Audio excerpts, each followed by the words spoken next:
네. 여러분 반갑습니다. 네, 반갑습니다, 여러분. 지금 코스타 분위기가 완전 세계적인 것 같습니다. 여기는 퀄리티 자체가 찬양팀도 그렇고 여기 함께하는 모든 스태프들, 그리고 지금 뭐 저희가 서로를 볼 수는 없지만 접속한 모든 우리 상하이에 있는 또 중국에 있는 모든 코스탄들이 은혜를 사모하는 마음으로 엄청난 열정으로 지금 함께하는 게 되게 고무적인 것 같아요.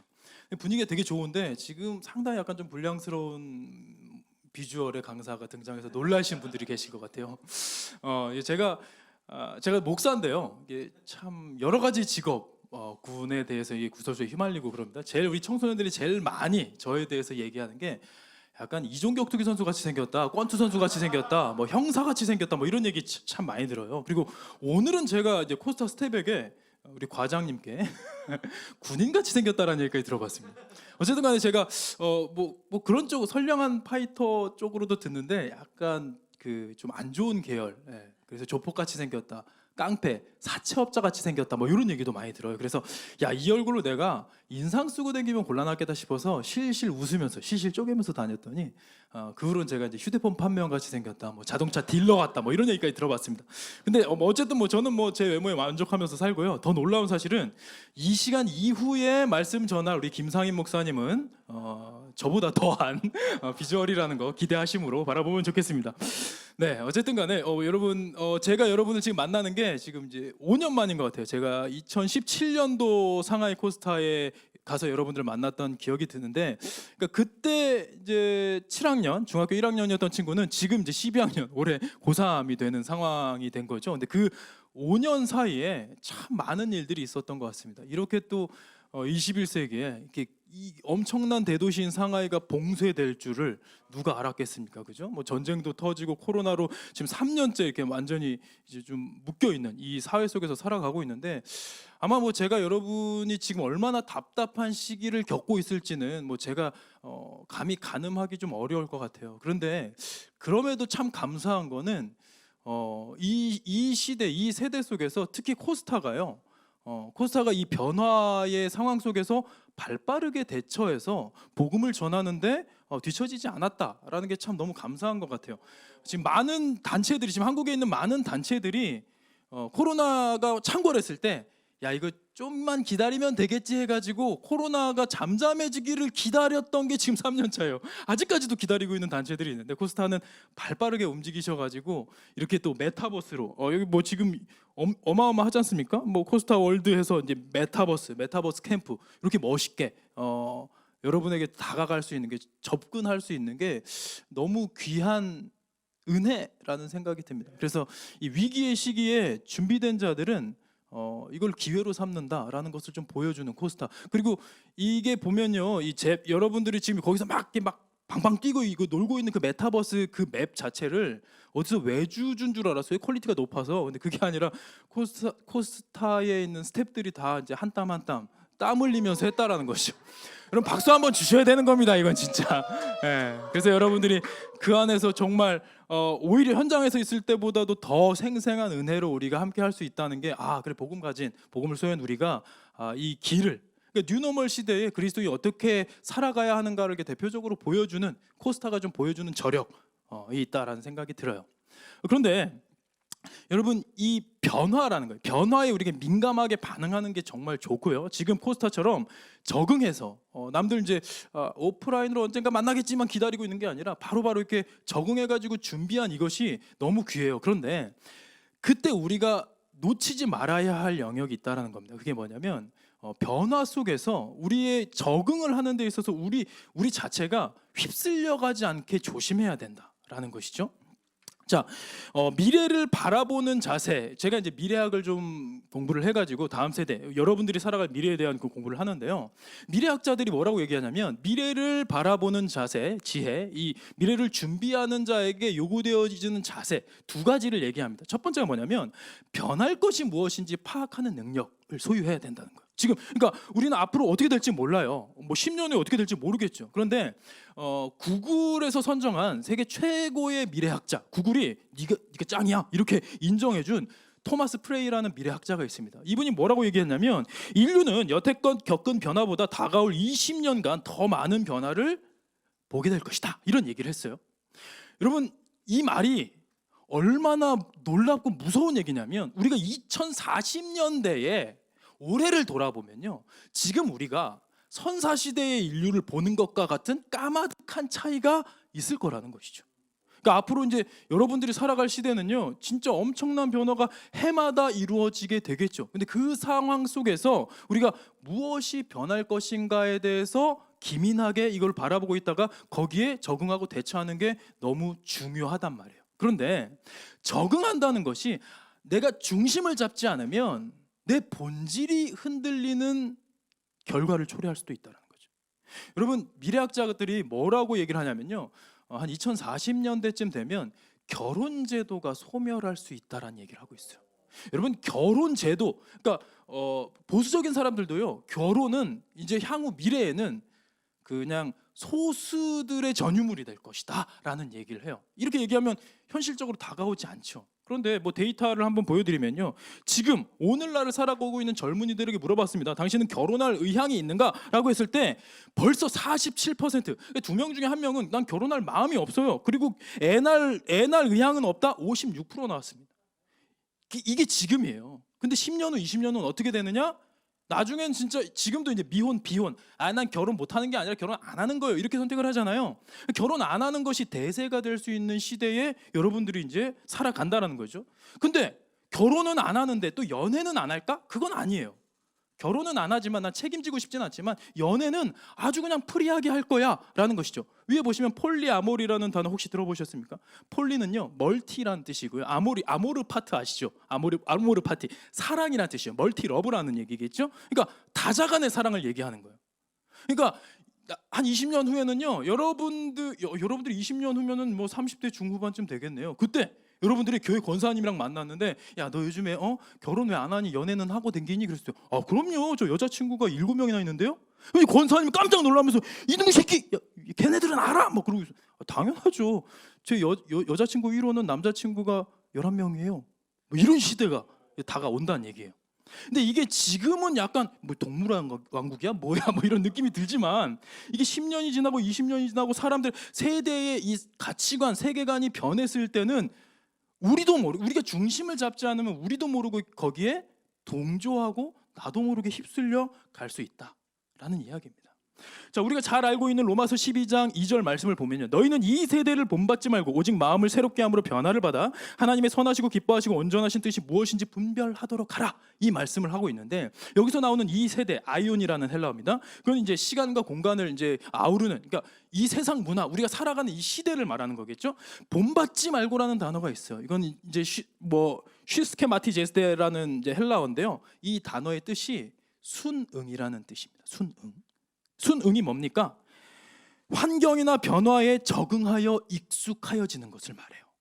그러니까 우리에게 변화가 필요합니다. 이 세상의 변화에 발맞추어 우리가 적응하고 변화하는 것이 필요해요. 그런데 중심을 잡아야 된다는 거죠. 성경은 우리에게 뭘 얘기합니까? 너희는 익숙하여져서 적응해서 휩쓸려 떠밀려 가지 말라라고 이야기를 하는 거예요. 그래서 이 말씀은 우리에게 있어서는 되게 두려운 말씀입니다. 특히 21세기를 살아가는 여러분들에게는 두려움으로 취해야 할 말씀이, 뭐 본받다라는 것이 뭐 사탄을 숭배하고 이 세상 문화에, 대중문화에 한복판에 서서 막 주도하고 그런 얘기를 하는 것이 아니라, 이 문화의, 이 대세의 흐름에 나도 모르게 적응해서 익숙하여지는 것, 이것 자체를 성경이 철저하게 금하고 있는 것이라는 거죠. 그래서 전 여러분들이 이제 뉴노멀 시대의 그리스도인으로 살아갈 때에 첫 번째로 변할 것이 무엇인가를 파악하고 분석하는 능력이 필요합니다. 그런데 그때 중심을 지켜야 된다는 거예요. 이 시대는 변하고 있지만, 이 대세의 흐름은 바뀌고 있지만, 그래서 나도 기민하게 코스타처럼 이렇게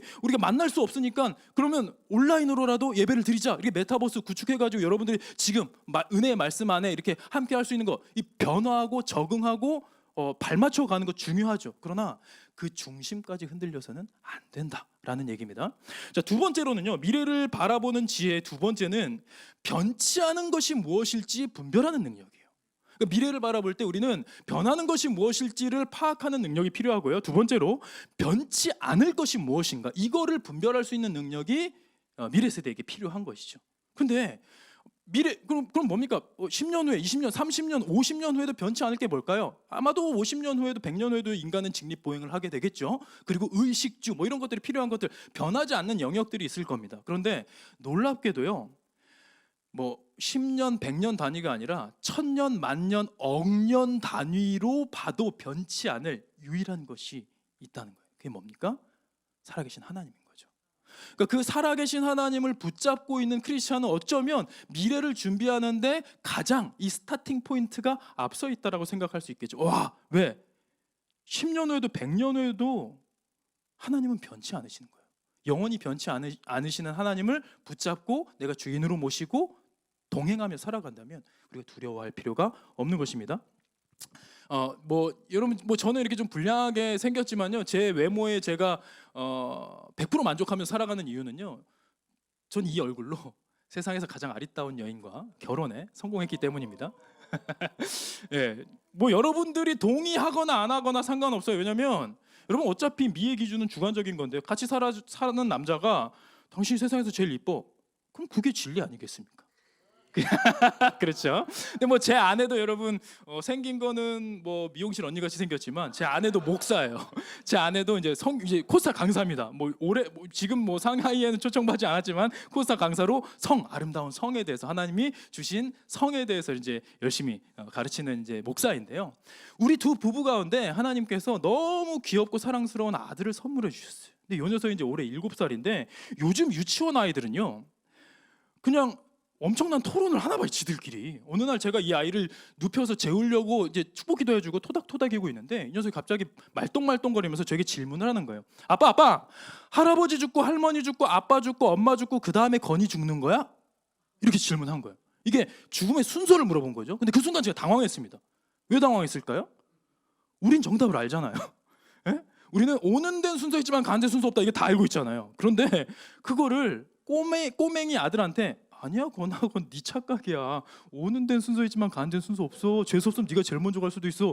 뭐 그럴 순 없잖아요 제가. 그래서 그 순간에 당황해가지고 뭐 태어난 순서대로 가게 된다면 그렇게 되겠지라고 얼버무렸어요. 근데 이 녀석의 관심사는요 죽음의 순서가 아니었나 봐요. 그냥 재차 바로 질문을 이어가는데 그 질문이요 인류 역사상 가장 오래된 철학적인 질문이었어요. 근데 아빠 우리 죽으면 다시 못 만나는 거야?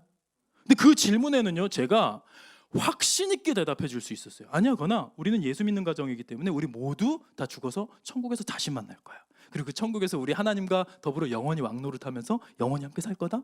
이렇게 아빠가 확신 있게 대답해 주니까 이 아들의 얼굴에서 근심이 사라지면서 벨시시 미소가 띄어지면서 하나님 좋아 그러면서 기분 좋게 잠들더라고요. 근데 여러분 이 모습을요 세상 사람들이 봤다면 40대 중반의 아저씨가 어린 아들의 마음을 안심시켜 주려고 동화적인 이야기를 한 것처럼 생각할 겁니다. 그런데 저는요 제가 제 아들에게 전해준 그대로를요 99%가 아니라 100% 확신하는 사람입니다. 여러분 그 확신이 여러분에게 있으십니까?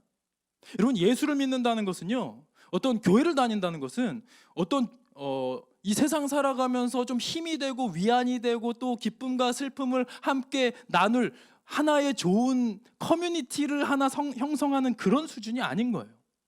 여러분 중에 어쩌면 난 태어날 때부터 우리 부모님이 신앙인이라서 모태 신앙이라 가지고 나는 그냥 선택권을 박탈당한 채 그냥 교회를 다니는 친구들이 있을 수 있어요. 다니다 보니까 이 안에서 친구들도 많이 생기고 거기서 추억을 많이 누리니까 별 저항감 없이 교회를 다니는 친구들이 있을 수 있어요. 그런데 이 커뮤니티, 여러분 이 공동체 그 뛰어넘어 있는 생명을 바라보지 못하면 우리 신앙은 이 급변하는 세상 속에서 표류하게 될 것이라는 거죠.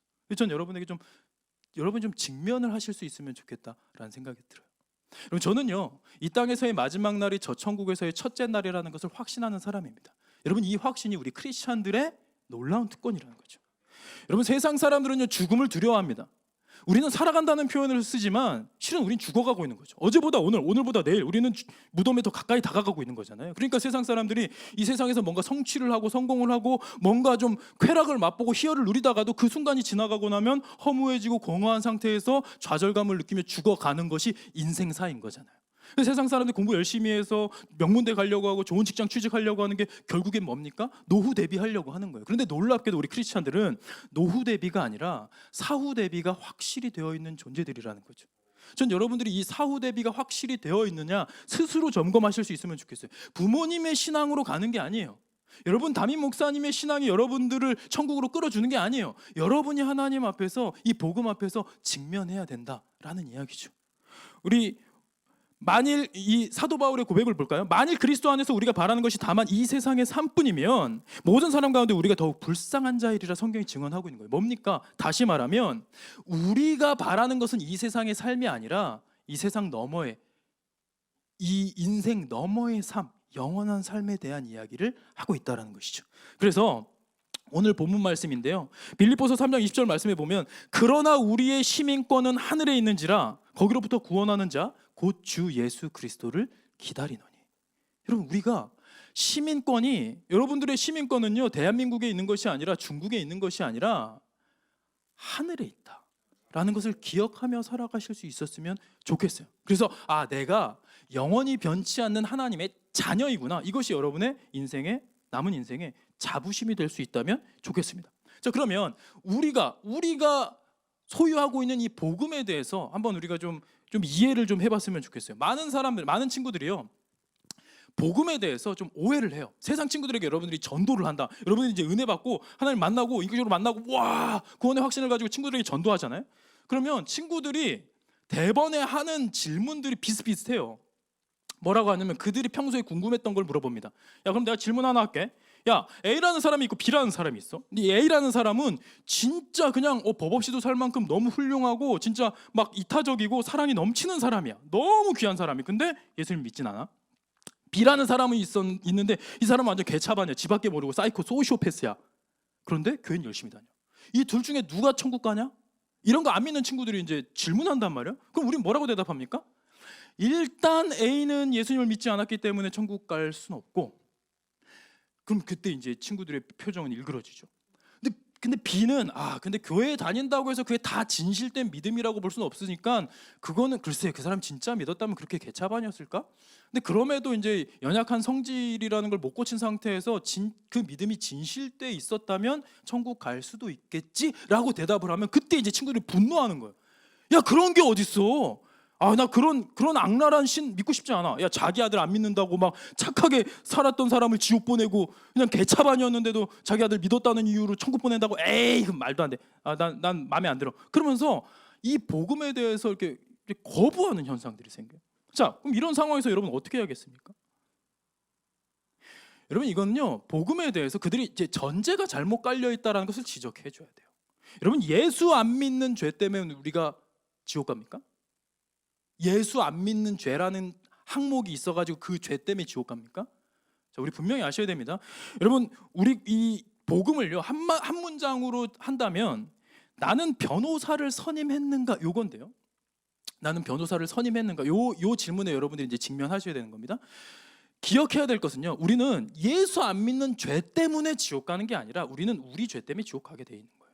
자, 그러면 이제 어떻게 설명해야 되냐? 우주를 지으신 창조주가 계신데 이분이 이게 그냥 너무 의로우신 분이야. 정의로운 분이야. 너무 다행이죠. 만약에 하나님이 악랄한 분일 수도 있었잖아. 그랬으면 우린 노예처럼 살아야겠지, 비참하게. 근데 그분이 사랑이 넘치시고 정의로운 분이야. 근데 이 정의의 개념이 너무 높은 거예요. 이 기준이 너무 높기 때문에 아무도 그 기준에 다다를 수가 없게 된 거죠. 그래서 성경은 뭐라고 얘기합니까? 죄의 삭은 사망이라고 하는데요. 그러니까 우리가 죄를 지으면 하나님의 기준에 죄를 지으면 그 대가로는 이제 사망, 죽음, 형벌이 있는 거예요. 근데 예수님이 뭐라고 말씀하셨죠? 친구더러 라가라고 하는 자도 공회에 끌려가서 심판을 면치 못하리라 하셨어요. 라가가 뭡니까? 바보, 멍청이란 뜻이에요. 친구한테 바보야 그런 걸로도 심판을 면치 못할 것이래요. 그리고 지나가는 여인을 보면서 음욕을 품은 자는 이미 간음했다라는 거예요. 그러니까 여러분 기준으로 생각해 보면 친구들이랑 막 치고받고 싸우다가 속으로, 겉으로 말도 표현도 안 했어, 속으로 이 새끼 죽여버릴까?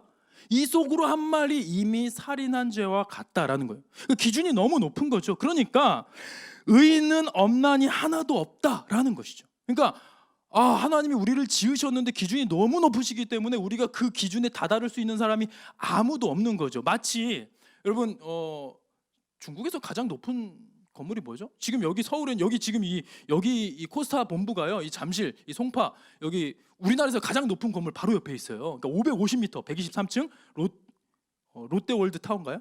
예. 그 바로. 그러니까 그게 만약에 하나님의 기준점이라고 한다면, 이 기준을 넘어야 천국 갈 수 있다라고 한다면, 우리가 이 땅에서 하는 의로운 행위들은, 점수 따는 행위들은 그 위 바닥에다가 동전 쌓고 있는 거죠. 그러니까 A라는 사람은 동전을 꽤 쌓았겠지, B라는 사람은 개차반처럼 살았으니까 동전이 거의 바닥이겠죠. 그런데 어쨌든 간에 둘 다 천국 못 가기는 매한가지라는 거예요. 그게 우리의 운명이라는 겁니다. 여러분, 그래서 우리가 말씀을 읽을 때 내 입맛에만 맞는 말씀만 찾지 마시고 두려운 말씀도 직면해야 되는 거예요. 우리가 다 하나님의 심판대 앞에 서리라. 너무 무서운 말씀이죠. 그러니까 우리가 죽었는데 눈을 딱 떠봤더니 죄수복을 입고 심판대 앞에 서 있어. 뭐지? 그러고 있는데 갑자기 옆에서 심판장이 그러는 거죠. 의로우신 재판장이시여, 이 아무개는 이 땅을 살아가며 이러이러 저러저러한 죄를 지어서 하늘의 법에 의거하여 사형에 해당합니다. 사형을 선포하여 주십시오. 이렇게 하는 거예요. 근데 그걸 옆에서 듣고 있는데 우리는 깜짝 놀라겠지. 왜? 저거는 내 속으로 아무도, 내 절친도 모르고 우리 부모님도 모르는 나만 은밀하게 아는 죄까지 여기 낱낱이 기록되어 있는 거예요. 그러니까 와, 난 죽었네, 난 소망이 없네. 저걸 속으로 생각한 것까지 죄라고 카운트 된다고? 야, 난 진짜 절망이구나. 그러고 있는 거죠. 근데 그때 누군가가 개입한 사건이 있는 거예요. 그게 바로 예수 그리스도시죠. 우리가 아직 죄인 되었을 때에 그리스도께서 우리를 위하여 죽으셨다는 거예요. 아까 죄의 삭은 사망이라고 그랬죠? 대신 죽으셨다는 거죠. 그래서 그의 피로 말미암아, 이 피는 뭡니까? 죽음을 의미하죠. 예수님의 죽음으로 말미암아 우리가 의롭다 하심을 받았느니라 라는 거예요. 그렇기 때문에 우리를 대신해서 죽어준 존재가 이 땅 위에 예수 그리스도밖에 없기 때문에, 그 자격을 갖추신 이도 예수님밖에 없기 때문에 다른 이로서는 구원을 받을 수 없나니, 천하 사람 중에 구원을 받을 만한 다른 이름을 우리에게 주신 일이 없음이라. 이 말씀이 성립되는 거죠. 그러니까 세상 사람들은요, 아유, 야, 뭐 여타 종교에 다 구원이 있겠지라고 얘기할 수 있어요. 그들은. 그러나 우리는 거기에 그냥 동조할 수가 없는 거예요. 왜? 뭐 그 어떤 다른 신이든 어떤 위인을 믿고 따를지라 할지라도 그 심판대 앞에서 내 죄를 대신 해결해 준 존재는 예수님 외에는 없기 때문에요. 그래서 예수님을 믿는다는 것은 뭐냐면, 제가 그림으로 표현해 봤습니다. 제가 그린 그림이에요. 제가 책을 최근에 썼는데, 이 책의 이제 일러스트를 돈 아끼려고 제가 그렸습니다. 제가 어렸을 때 꿈이 만화가 있거든요. 근데 어쨌든 이 보시면 죄수가 이제 부들부들 떨고 있는 거예요. 근데 그때 갑자기 예수님이 딱 나타나시는 거죠. 그러면서 거기서 이제 의로우신 재판장이 누구예요? 아버지 하나님이죠. 근데 그 앞에서 막 간청을 하는데, 아버지는 정의의 하나님이시기도 하지만 사랑의 하나님이시기도 하잖아요. 불쌍한데 좀 용서해 주시죠. 이러실 게 아니라 예수님이 뭐라고 선포하시냐면, 의로우신 재판장이시여, 이 천사장의 말처럼 이 아무개는 이 땅에서 이러이러 저러저러한 죄를 지어서 사형에 해당함이 인정이 됩니다. 그러나 이 땅을 사랑하며 연약한 중에라도 여호와 하나님을 아버지로 고백하고 나 예수를 주로 고백했사오니 2000년 전에 제가 이 아무개를 위하여 골고다 언덕에서 물과 피를 쏟으며 생명을 내어드린 것이 연결이 됩니다. 인정이 됩니다. 그러므로 일사부재리 원칙에 의거하여 무죄를 선고하여 주십시오. 그 말씀을 하신다는 거예요. 그게 법적으로 선포할 말씀이라는 거예요. 일사부재리 원칙이 뭡니까? 이중처벌금지법이에요. 한번 선고가 나서 형이 집행된 다음에는 되돌릴 수가 없는 거예요. 왜? 형을 살고 나왔는데 피해자들이 이 괘씸하다고 해서 다시 그를 감옥에 쳐넣을 수는 없다라는 말이죠. 왜? 대가를 지불하고 나왔기 때문에. 이것이 일사부재리 원칙이고요. 로마법부터 대한민국 헌법에까지 기록되어 있는 형법입니다. 그 법으로 예수님이 선포하신다는 거예요. 얘는 사형받아 마땅한데 제가 그걸 지불했으니까 일사부재리 원칙에 의거하여 이 친구는 이제 무죄입니다. 왜? 죄의 값이 지불되었으므로. 여러분, 이거 제가 혼자 떠드는 얘기가 아니죠. 말씀을 보면요, 누가 죄를 범하여도 아버지 앞에서 우리에게 대언자가 있다, 예수 그리스도를 말하는데, 이걸 세번역으로 보면요, 누가 죄를 짓더라도 아버지 앞에서 변호해 주시는 분이 우리에게 계시는데 곧 의로우신 예수 그리스도십니다. 변호사가 선임되었느냐. 그러니까 예수를 믿는다는 것은요, 뭐 폭군 같은 여호와 하나님의 심판이 두려워가지고 뭐 이런 게 아니라 죽을 수밖에 없는 우리 존재들을 자기 스스로 자신의 생명을 내어주신 그 사랑으로 말미암아 우리가 변호사 선임돼서 심판을 면제받을 수 있다라는 이야기죠. 그래서 저는 여러분들이 복음에 대한 분명한 이해가 있으면 좋겠어요. 그리고 이 복음을 힘있게 전할 수 있으면 좋겠어요. 물론 방금 제가 여기 그림까지 그리면서 했던 것들은 실제로는 우리가 경험하지 않을 거예요. 예수님을 믿는다면. 왜? 심판이 우리에게 이제 면제가 되거든요. 심판까지 우리가 면제받게 된 존재들이에요. 그러나 분명한 건 예수를 믿지 않는다면 A처럼 아주 착하게 산다 하더라도 심판대 앞에서 우리는 슬피 울며 이를 갈게 될 거라는 거죠. 그래서 여러분들이 바른 이해를 가지셨으면 좋겠고, 그래서 우리가 익숙한 말씀, 하나님이 세상을 이처럼 사랑하사, 그래서 사랑이 나오는 거죠. 하나님이 우리를 사랑하사 독생자를 주셨으니 이는 그를 믿는 자마다 멸망하지 않고 영생을 얻게 하려 하심이라. 영생, 영원한 생명, 이터널 라이프에 대한 이야기를 하는 것입니다. 그래서요, 로마서 1장 16절 말씀 볼까요? 내가 복음을 부끄러워하지 아니하노니 이 복음은 모든 믿는 자에게 구원을 주시는 하나님의 능력이 됨이라. 놀라운 말씀이죠.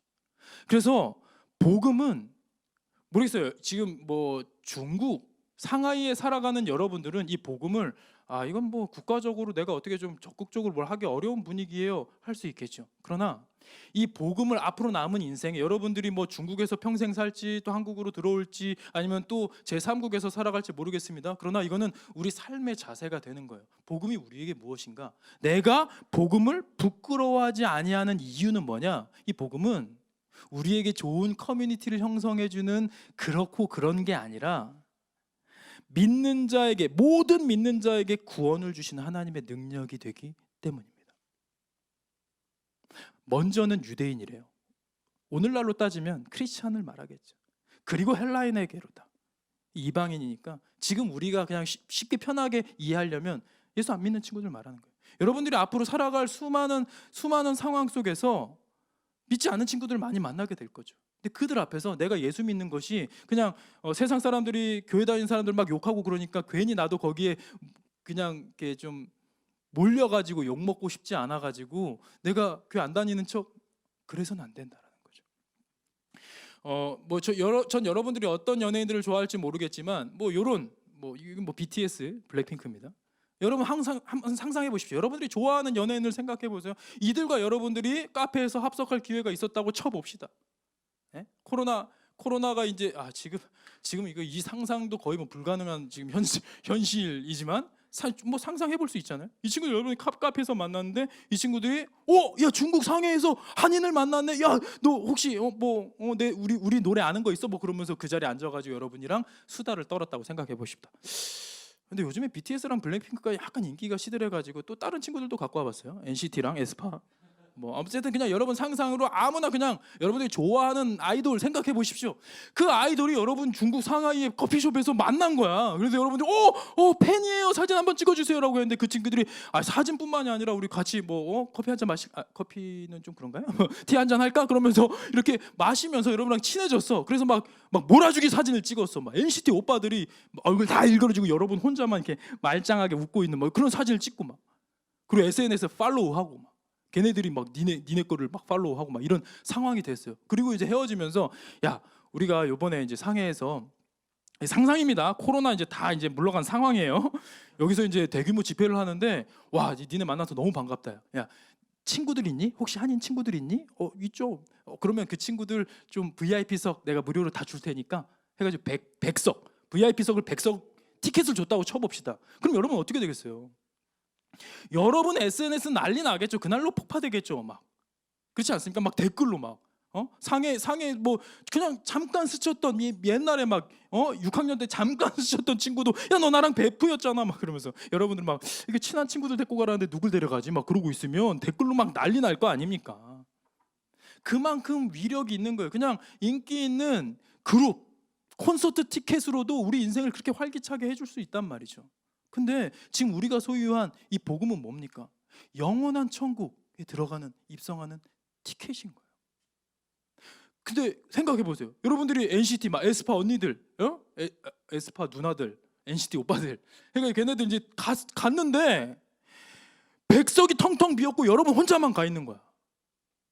친구들 아무도 안 데리고. 그럼 걔네 놀라겠죠. 왜 너 혼자 가서 친구들 다 데리고 오라고 그랬더니 친구가 없어서요. 그러면 얼마나 실망스럽겠습니까? 그렇지 않겠어요? 전 여러분들이 천국에 입성했을 때 예수님 이제 천국에 딱 입성했을 때 여러분 깜짝 놀라겠죠. 천국이 진짜 있었구나. 그러면서 예수님 저기서 두 팔 벌리고 계셔요. 그럼 너무 좋아가지고 막 달려가고 있어요. 근데 예수님 가까이 가서 보니까 약간 좀 기분이 별로 안 좋아 보이시는 거예요. 예수님 왜 그러세요? 그때 이제 예수님이 속마음을 털어놓으시는 거예요. 야, 너 천국 오느라 수고했는데 왜 너 혼자 왔냐? 너 그때 너 상해에 있을 때 너 단짝 친구 있었지? 걔가 인생의 어려운 일을 당했을 때 너 찾아가지 않았어? 그거 내가 보낸 거야. 널 통해서 나 좀 만나라고.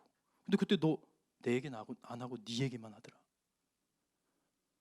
그래서 결국 그 천국 못 왔어. 뭐 이렇게 얘기를 하신다면 얼마나 안타깝겠습니까? 그죠? 그래서 전 여러분들이요 복음을 소유한 사람답게 멋지게 살았으면 좋겠어요. 여러분 사진 한번 띄워주시면요, 이 너무 귀여운 강아지 그림이 있는데 이게 이제 개독이에요. 개독.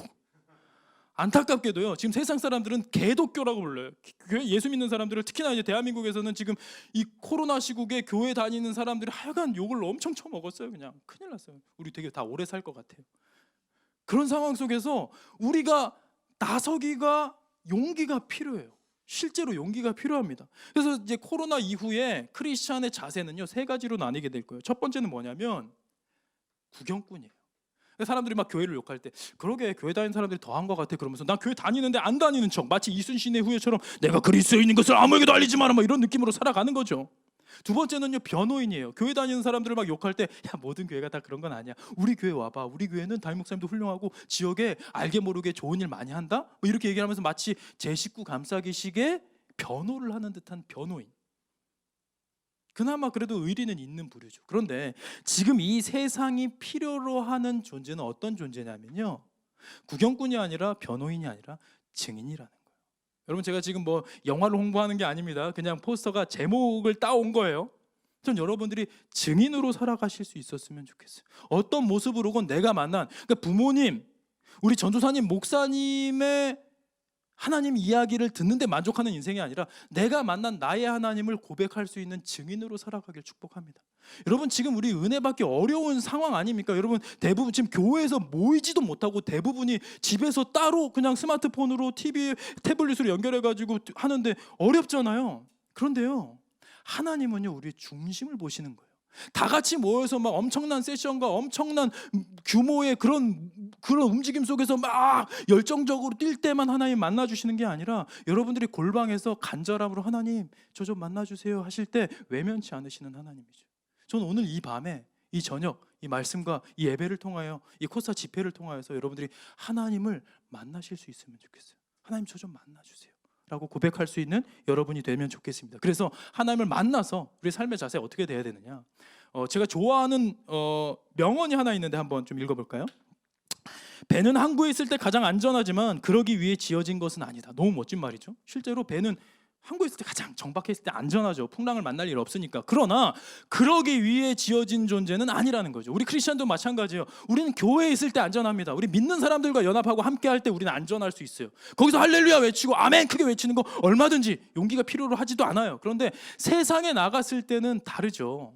그렇다고 해서 우리가 내가 안전하고 싶어서, 편하고 싶어서, 평안하고 싶어서 교회에만 머물러 있는 것은, 그러기 위해서 우리에게 복음이 전해진 것은 아니라는 걸 기억했으면 좋겠습니다. 누군가가 목숨을 걸고 생명을 걸고 삶을 걸고 우리에게 복음을 전해준 사람이 있기 때문에 지금 나한테까지 온 거예요. 이 믿음의 바톤이 그냥 나대에서 멈추지 않았으면 좋겠습니다. 그래서 열심히 전하셨으면 좋겠어요. 그래서 저는 천국 갔을 때 여러분들이 예수님의 그냥 한없이 해맑게 웃으시는 모습과 함께 여러분들 행가래 당했으면 좋겠어요. 행가래 누구에게 행가래 당해요? 여러분을 통해서 천국을 가게 된 사람들, 수많은 사람들, 한두 명이면 어렵겠죠 행가래.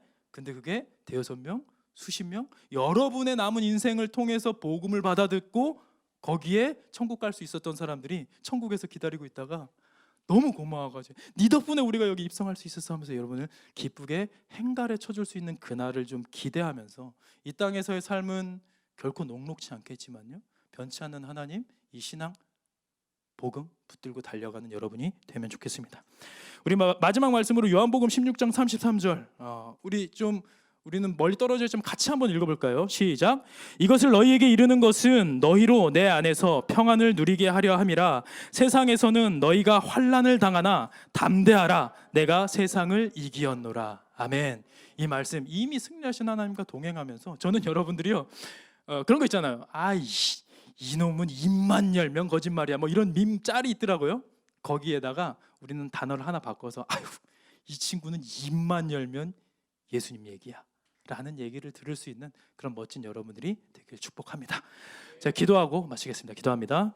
하나님, 지금 이 세계가 좀 병들어가고 있고 또 하나님을 멀리하고 있고 또 여러 가지 상황과 환경들로 인하여서 우리가 모이는 것조차 허락되지 않는 시대 속에서 살아가고 있습니다. 그러나 하나님, 우리가 상황과 환경을 뛰어넘어 계시는 하나님을 믿음으로 바라보길 원하고 또 우리의 간절함이 닿아서 하나님께서 우리 한 사람 한 사람을 만나주는 역사를 통하여서 우리가 이제는 구경꾼이 아니라 변호인이 아니라 증인으로 거듭날 수 있는 우리 모두가 될 수 있도록 축복하여 주시옵소서. 그래서 이 땅에서의 마지막 날이 저 천국에서의 첫째 날이라는 확신을 가지고 구별된 모습으로 예수 그리스도의 증인으로 살아갈 수 있는 우리 모두 될 수 있도록 우리 가운데 임재하여 주시옵소서. 감사드립니다. 예수님 이름으로 기도합니다.